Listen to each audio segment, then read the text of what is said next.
आज 19 जुलाई 2026 है। आज हम फाइनेंशियल कोलैप्स और आने वाले महामारी के बारे में बात करेंगे।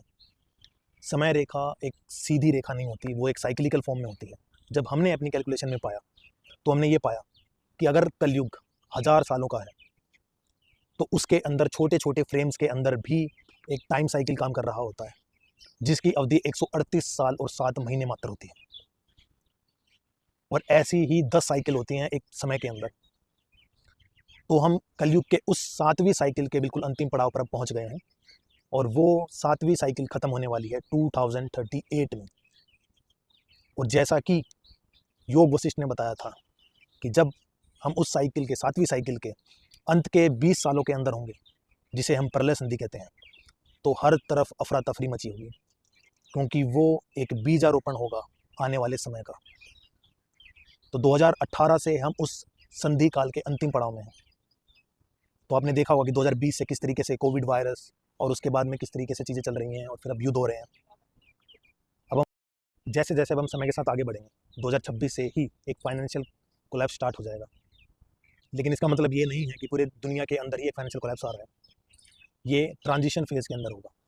2027 में यूएस और बाकी देशों के अंदर क्रिप्टो करेंसी और एआई की वजह से बूम आने वाला है।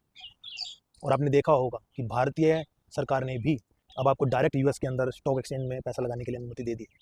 ये सब सिमुलेशन में पहले से ही तय है। अब देखना समय के साथ जब फाइनेंशियल कोलैप्स स्टार्ट होगा 2027 में, लोगों की नौकरियां जानी स्टार्ट होगी एआई की वजह से, ऑटोमेशन की वजह से।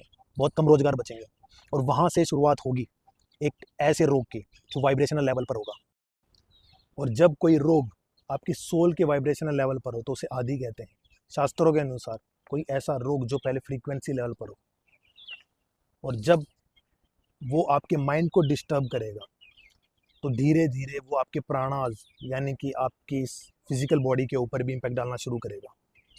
और जब भी कोई इस तरीके का रोग आता है तो पुरानी मेडिसिन उसको पकड़ नहीं पाती हैं, क्योंकि वो फ्रीक्वेंसी लेवल पर होता है और वो म्यूटेट होता रहता है।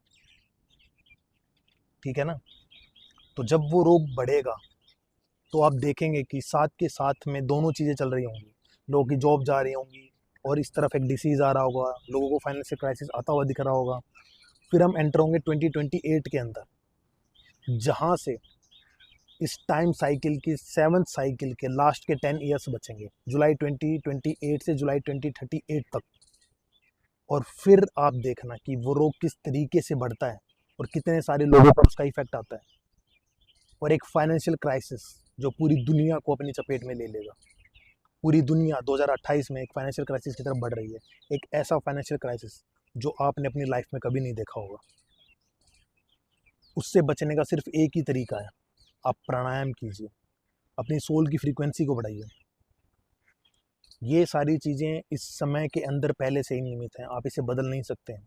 अगर आप सोच रहे हैं कि आप दुनिया से अलग हैं, आपके ऊपर उस चीज़ का असर नहीं आने वाला, नहीं, सबके ऊपर उसका असर आएगा। वो डिपेंड करता है कि आप किस तरीके से उसे मैनेज करने में कामयाब हो पाते हैं। और बहुत सारे लोगों पर उसका बहुत ही बुरा असर आने वाला है। मैं यहाँ पर आप लोगों को डराने के लिए नहीं, बल्कि सिर्फ बताने के लिए आया हूँ कि एक समय साइकिल 138 ईयर्स एंड 7 मंथ्स की होती है, उससे ज़्यादा बड़ी नहीं होती। और हम उसके अंतिम 20 ईयर्स में आ चुके हैं, बल्कि मैं तो कहूँगा अंतिम 10 ईयर के पास पहुँच चुके हैं, जब सबसे बड़ा केओस आने वाला है। 2028 ही वो साल होगा जहाँ से विश्व युद्ध की भी स्थिति बहुत बिगड़ने वाली है।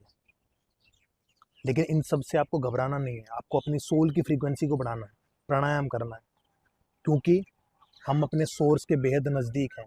और हमारी जैसे जैसे कॉन्शियसनेस बढ़ती जाएगी, ये सिमुलेशन एक रीसेट ट्रिगर करेगा, क्योंकि जितने ज़्यादा लोगों की कॉन्शियसनेस बढ़ेगी उतना ही बड़ा खतरा इस सिमुलेशन के लिए, इस मैट्रिक्स के लिए। तो हमें कोशिश करनी है कि हम इस बुरे समय के दौर को पार करेंगे। और आने वाले समय में मैं आपको ये भी बताऊंगा कि मैंने किस तरीके से उसकी गणना की थी और कैसे एक सटीक गणना हमारे पास है। कोई कलयुग 4,32,000 साल का कभी नहीं होता है। ये एक फॉल्स नैरेटिव है जो सेट किया गया आप सब लोगों को बेवकूफ़ बनाने के लिए। आप ही वो भगवान हैं जिसकी पूजा आप करते हैं, आपके अंदर वो विराजमान है। ये मैं अपने पिछले वीडियोज़ में बता चुका हूँ। तो प्राणायाम कीजिए, अपनी फ्रीक्वेंसी बढ़ाइए।